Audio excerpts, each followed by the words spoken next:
Dear students, एक बहुत valuable lesson आज आप इस वीडियो से सीख के निकलने वाले हो। मेरे साथ है टॉपर रितिश एंड इनके जो वर्क एक्सपोजर और जो एक्सपीरियंस है इंटरव्यू का, वो सब आप लोगों को गाइड करने में बहुत हेल्पफुल रहेगा। अभी इंटर के रिजल्ट्स आए हैं और सारे स्टूडेंट्स इस चिंता में रहते हैं कि भाई आर्टिकलशिप में मेरे से क्या पूछा जाएगा, मेरे पास अभी जो टाइम है before the interview, what should I prepare. Articleship हो या इंडस्ट्रियल ट्रेनिंग हो, उसमें इंटरव्यू में क्या क्या क्वेश्चंस पूछे जाते हैं, कैसी तैयारी करनी चाहिए हम लोगों को कि हमारे इंटरव्यू को क्रैक करने की प्रोबेबिलिटी वेरी हाई हो जाए। He has cracked the major interviews. Articleship he has done 1 year from ENY, then 1 year he has done industrial training from the leading FMCG company of India ITC। तो इनसे बेहतर आपको कोई advice नहीं कर सकता। आप इनकी बातों को सुनो, फॉलो करो। सबसे ज़रूरी होता है फॉलो करना, वो टफ होता है पर वो ज़रूरी है एंड तुम्हारा जो लेवल ना वो उसी से बढ़ेगा। So Ritish is here with me, he will guide you about first with articleship कि आर्टिकलशिप इंटरव्यू के लिए कैसे तैयारी करनी है, and then he will guide you about industrial training. There is a lot he has to say which you can implement straight away. Okay, so welcome Ritish. Thank you so much sir for giving me this platform. So I will try to keep it very structured and अपने एक segment करके चलेंगे. So as sir said, पहले I am talking about articleship कि अभी आपका CA inter results आया है. नाउ यू आर थिंकिंग कि नेक्स्ट 1-2 मंथ्स में आपको आर्टिकलशिप स्टार्ट करना है. सो स्टेप बाय स्टेप क्या करना चाहिए. So I will break it down to 4 simple steps. तो सबसे पहला स्टेप होएगा अपना CV प्रिपेयर करना. अभी अपने CV में जब आप प्रिपेयर कर रहे हो, you will have multiple formats and all those guidance, वो सब ऑलरेडी बहुत रिसोर्सेज अवेलेबल है. सो आई विल नॉट गो उसके डिटेल्स में, but 2-3 things that I want to say is कि अपने CV में try to keep it simple. Don't try to use बहुत सारे फैंसी बज वर्ड्स या फिर don't over use these words. ज़्यादा एग्जैजरेट मत करो कोई भी चीज़ को, बिकॉज रिमेंबर आप CV में जो भी लिख रहे हो that is the subject matter of the interview. So interview में आपको उस चीज़ पे ग्रिल किया जाएगा, उस चीज़ में एकदम इन डेप्थ काउंटर क्वेश्चंस किए जाएंगे. So it's better to write जिसमें आप कॉन्फिडेंट हो, जो काम आपने अच्छे से किया है, जो भी आपका जर्नी रहे, rather than exaggerate it and get stuck in the interview, because it gives a very negative impression and reduces आपका chances. So that's my suggestion, that's what I also did. So ये हो गया about the CV में बाकी 1-2 tips और ये रहेगा कि आपको माइंड में रखना है कि आप किस रोल के लिए अप्लाई कर रहे हो, उसके हिसाब से अपना CV को थोड़ा थोड़ा टेलर करना है. एक आपका मेन CV होना चाहिए एंड देन डिपेंडिंग अगर आप टैक्स में अप्लाई कर रहे हो तो उसको थोड़ा सा टेलर करके उसमें कुछ ऐसे पॉइंट्स डालो जहाँ पर आपका स्किल सेट इन टैक्सेशन दिखे. सिमिलरली अगर आप ऑडिट में अप्लाई कर रहे हो तो अकॉर्डिंगली मोल्ड इट. तो वो थोड़े थोड़े वेरिएशंस आपके CV के होते रहेंगे. So that is about the CV. Then moving on to the second step कि योर CV इज़ मेड. अगर अभी आपका CV का शॉर्टलिस्ट आ गया एंड इंटरव्यू का कॉल आ गया. सो ये जो इंटरव्यू का कॉल होता है, इसमें जो पहला राउंड होता है इन Big 4 and even in Big 6, it is a technical round. अभी इस टेक्निकल राउंड में ऑब्वियसली वो आपसे नहीं एक्सपेक्ट कर रहे कि आपको हर चीज़ का प्रैक्टिकल नॉलेज एकदम 100% हो या फिर आपका एक्सेल पे बहुत स्ट्रॉन्ग ग्रिप हो. दे आर एक्सपेक्टिंग बहुत basic things because they also know कि अभी आप you are just out of school and may be 1 year और 2 years of college and you do not have उतना एक्सपोजर कि आपको हर चीज़ इतना डिटेल में पता हो. बट बेसिक कॉन्सेप्ट पे ग्रिप, दैट इज़ समथिंग जो Big 4 एंड Big 6 के लिए नॉन नेगोशिएबल है. उनको चाहिए कि आपने जो भी अपने एकेडमिक जर्नी में पढ़ाई किया है उसमें सिर्फ बुकिश नॉलेज नहीं अब्जॉर्ब किया, but at the same time practical चीज़ भी आपको पता है. So to give an example, आपको इंटरव्यू में दे माइट आस्क कि return on capital employed and return on investment, ये दो का फॉर्मूलाज क्या है. अभी फॉर्मूला सबको पता होता है, EBIT by capital employed and paid by equity. अब the next counter question to that will be कि एक में हम लोग EBIT एंड एक में हम लोग पैट क्यों यूज़ कर रहे हैं. Why are we using 2 different profit metrics in this percentages, उससे क्या अलग इंटरप्रेट हो रहा है. So these are the type of questions जिसका in brief the answer will be कि इन द फर्स्ट फॉर्मूला आप नीचे कैपिटल एम्प्लॉयड ले रहे हो जहाँ पर आप डेट होल्डर्स एंड इक्विटी दोनों के फंड्स को कंपेयर कर रहे हो. सो ऊपर आपको बिफोर डिडक्टिंग इंटरेस्ट प्रॉफिट लेना पड़ेगा. सो दैट्स वाई वहाँ पर हम लोग EBIT लेते हैं. पहले सेकंड वाले में हम लोग पैट लेते हैं बिकॉज नीचे हम लोग इक्विटी ले रहे हैं आफ्टर रिमूविंग दी डेट. सो ऐसे टाइप के क्वेश्चंस और बहुत है जो आपको पूछे जाएंगे where they will test your practical concepts. Coming to the technical round में कौन कौन से सब्जेक्ट्स पे कमांड होना चाहिए. तो टेक्निकल राउंड में जो सबसे प्राइमरी सब्जेक्ट है जो हर डोमेन में अप्लाई होएगा दैट इज अकाउंट्स. अकाउंट्स में आपका अकाउंटिंग स्टैंडर्ड्स आ गया, द पॉपुलर अकाउंटिंग स्टैंडर्ड्स जो इंटरव्यूज़ में आते हैं जैसे कि inventory, depreciation, revenue.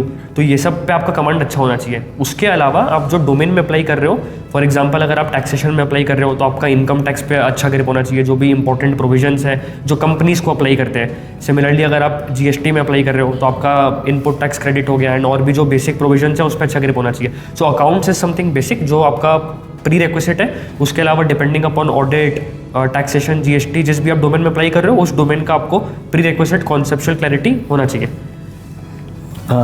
So now we can move to the third step. So the third step will be after your CV has been shortlisted and after आपका technical round has been cleared, the third step will be एक HR round जहाँ पर you will be sitting with the partner or a senior manager and वो आपको situations देंगे। They will try to test कि आप under pressure, under stress कैसे respond करते हो, because वैसा ही nature of काम रहता है पूरा 1 year जहाँ पर आपको stress के अंदर ही work करना है। So वो skill set आपका वो check करेंगे। So ना वो interview में बहुत बार होता है कि during the interview आपको ऐसा लग रहा होगा कि मेरा interview बहुत खराब जा रहा है, I am being grilled, but you know that is the purpose of that interview. वो स्ट्रेस इंटरव्यू बोलते हैं उसको, जहाँ पर वो टेस्ट ये करना चाह रहे हैं कि आप मतलब यू विल बी आंसरिंग, वो आपका आंसर कंप्लीट होने के पहले एक और क्वेश्चन पूछ देंगे। So they will try to intimidate you and वहाँ पर आपको इंटिमिडेट नहीं होना है, वहाँ पर आपको अपना कामनेस एंड कंपोजर मेंटेन करना है। That is the skill they are testing कि आप अंडर स्ट्रेस कि जब 5 लोग आपको बॉम्बार्ड कर रहे हैं विद क्वेश्चंस तो वहाँ पर आप अपना काम मेंटेन कर पा रहे हो कि नहीं। अब इसमें there are lot of situations they give. For example in my case मेरे को सिचुएशन दिया गया था कि अगर आप एक क्लाइंट के पास गए हो and he is not supportive, client आपको डॉक्यूमेंट्स नहीं दे रहा, तो आप कैसे ऑडिट में प्रोसीड करोगे? What will you do? Will you deal yourself? Will you inform a senior? या what steps will you take? तो ये सब सिचुएशंस के लिए आपको इम्प्रॉम्प्टू नहीं करना पड़े, इसलिए यू कैन प्रैक्टिस। एंड आज के दिन पे there are so many resources. तो यहाँ पर very important point is leveraging the use of AI। आज के दिन AI में chat GPT, Google Gemini, Claude, इतने सारे रिसोर्सेज हैं जहाँ पर 1-on-1 कॉन्वर्सेशन फीचर्स है। आप मॉक इंटरव्यू सिमुलेट कर सकते हो, उसको प्रॉम्प्ट दे सकते हो कि you have to act as a senior recruiter for this company जहाँ पर मेरे को जाना है एंड मेरे को ऐसे सिचुएशंस पे टेस्ट करो, गिव मी सिचुएशंस जो वहाँ पर रियल लाइफ वर्क में आते हैं and continuously treat it as a game कि ये एक वीडियो गेम है जो मेरे को एवरीडे प्ले करना है and do many मॉक्स with the AI। उससे आपका कॉन्फिडेंस इंक्रीज होएगा, आपका जो इम्प्रॉम्प्टू थिंकिंग स्किल्स है वो बहुत ज़्यादा इंप्रूव होएगा। So this is the best thing that you can do to prepare for those situational rounds जहाँ पर आपको एक्चुअल में आंसर करना है। And to summarize, I'll say that Ritij has spoken about 4 points. आप लोग ख्याल रखना, नंबर 1 CV में एग्जैजरेट मत करो, CV बढ़िया बनाओ, स्पेसिफिक बनाओ, उसी के अराउंड क्वेश्चन आंसर्स होंगे। नंबर 2 इज टेक्निकल राउंड में you have to be very strong in accounting standards and subject wise, जैसे टैक्स का प्रोफाइल है तो टैक्स, ऑडिट का है तो ऑडिटिंग स्टैंडर्ड्स वगैरह। Third he said about HR round जहाँ पे स्ट्रेसफुल सिचुएशंस में what will be your reaction, stress testing है ना, करेक्ट, स्ट्रेस टेस्टिंग तो उसके लिए। और fourth is the most important tip, leveraging the use of AI कि AI में आप मॉक इंटरव्यूज दे सकते हो। AI आपको बहुत सारे सिचुएशंस देगा, even they will conduct CA specific mock interview conduct कर देगा। नेक्स्ट मेरा इसी आर्टिकलशिप से आगे बढ़ के एक कदम है इंडस्ट्रियल ट्रेनिंग। अगर सबको मौका मिले कि 1 साल के आर्टिकलशिप के बाद 1 साल इंडस्ट्रियल ट्रेनिंग करना है तो उससे बढ़िया कोई बात नहीं, बिकॉज इंडस्ट्रियल ट्रेनिंग का एक्सपोजर जो होता है ना वो आर्टिकलशिप से डिफरेंट होता है। मतलब आप सोचो कि आपको 2 साल में 2 अलग अलग एक्सपीरियंसेस होंगे, ऑल टुगेदर डिफरेंट। और इंडस्ट्रियल ट्रेनिंग का जो इंटरव्यू होता है, क्योंकि वो 1 साल के आर्टिकलशिप के बाद होता है ना, तो इट इज़ वेरी डिफरेंट। तो उसके लिए क्या स्पेशल तैयारी करनी apart from the above 4 points जो रितिज ने बताए, तो now he will guide you about industrial training. So as sir said कि सेकेंड ईयर ऑफ आर्टिकलशिप में जब आप इंडस्ट्रियल ट्रेनिंग के लिए अप्लाई कर रहे हो, सो फर्स्ट ईयर में तो क्या है, जब आप अप्लाई कर रहे हो दे आर नॉट एक्सपेक्टिंग कि आपको कुछ भी टेक्निकली बहुत स्ट्रॉन्ग आता होगा या आपको इन डेप्थ प्रैक्टिकली पता होगा, but that is not the case जब आप इंडस्ट्रियल ट्रेनिंग में अप्लाई कर रहे हो। वहाँ पर सिंस आपने ऑलरेडी 1 साल एक अच्छे जगह में काम कर रखा है, दे विल एक्सपेक्ट कि आपको काम के बारे में, आपको प्रोफेशनलिज्म के बारे में एंड आपको जो एक्सेल पे कमांड है या जो भी टूल्स वहाँ पर यूज़ हो रहा है उसमें स्ट्रॉन्ग ग्रिप हो। सो एक्सेल में अभी जैसे अगर आप आर्टिकलशिप के लिए अप्लाई कर रहे हो, you can learn the basic courses and आप वो बेसिक स्किल्स एक्वायर कर सकते हो। बट ड्यूरिंग आर्टिकलशिप आपको ट्राई करना चाहिए कि आप थोड़े और advanced Excel formulas, for example indirect address बोल के एक फंक्शन होता है, इंडेक्स मैच बोल के एक फंक्शन होता है। सो ये सब फंक्शंस आप सीखने का ट्राई करो अपने फर्स्ट ईयर ऑफ आर्टिकलशिप में एंड वहाँ पर इंप्लीमेंट करने का ट्राई करो। ये सबसे चीज़ें बहुत ऑटोमेट होती है, turn around time of preparing things बहुत कम होता है। तो ये सब चीज़ will give you a great edge over others when you are applying for industrial training.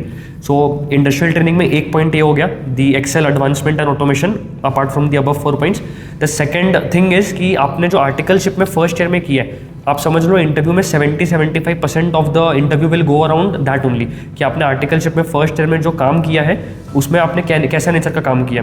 अब इसमें सबका काम का नेचर अलग अलग हो सकता है। दे आर नॉट सीइंग कि कौन कौन सा एरिया में काम किया या किसने कितना अच्छा एक्सपोजर लिया है। दे आर ट्राइंग टू सी कि उसको जो भी काम मिला, जो भी रिस्पॉन्सिबिलिटी मिला, उसको उसने कितने अच्छे से एग्जीक्यूट किया है एंड कितना इंटरेस्ट लेके एग्जीक्यूट किया है। सो वो इंटरव्यू के दौरान ना वो लोग ट्राई करेंगे आपको काउंटर क्वेश्चन कर करके चेक करने का कि आपने बस उतना ही किया जितना आपको बोला गया था, या फिर आपने इनिशिएटिव लेके उस एरिया के around top bottom left right और भी चीज़ें समझने का ट्राई किया एंड उसमें क्या आपने इम्प्रूव किया जो ऑलरेडी होता आ रहा था। सो फॉर एग्जांपल अगर आप आर्टिकलशिप आपने की है ऑडिट के डोमेन में, सो वहाँ पर अगर आप बोल रहे हो कि मैंने ये प्रोसेस का ऑडिट किया, मैंने ये प्रोसेस का वॉक थ्रू टेस्टिंग किया, सो नाउ आप आईटीसी का या कोई भी और इंडस्ट्रियल ट्रेनिंग का इंटरव्यू में दे विल एक्सपेक्ट कि आपको वो पूरा प्रोसेस इन डेप्थ पता हो from start to end. They will expect कि आप उनको बताओ कि आपने सिर्फ ऑडिट किया या फिर आपने वो प्रोसेस में कुछ डेफिशिएंसीज निकाले, आपने क्या सजेशंस दिया वो प्रोसेस को इम्प्रूव करने के लिए, या आपने क्या उससे लर्निंग्स लिया। सो ये वाले एंगल पे टेस्टिंग ज़्यादा होता है उसमें। एंड अगेन यहाँ पर भी वही है कि आप जो आंसर्स दोगे उसके बेसिस पे ही सामने से काउंटर क्वेश्चन आएंगे। So you will be driving the interview. आप जितना अच्छा आंसर्स दोगे उतने अच्छे काउंटर क्वेश्चन आपको मिलेंगे।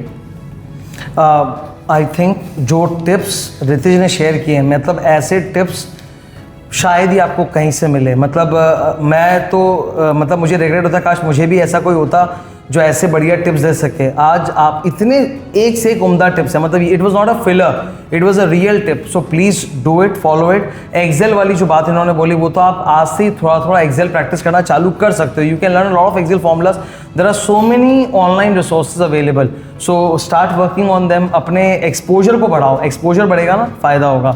So thank you. एंड हाँ, मैंने इस अपने यूट्यूब चैनल में ना रितिज का भी यूट्यूब चैनल टैग कर दिया, आप उसके चैनल को जाके भी विजिट कर सकते हो। He will bring out more exclusive content to guide you in future. Thank you. Thank you.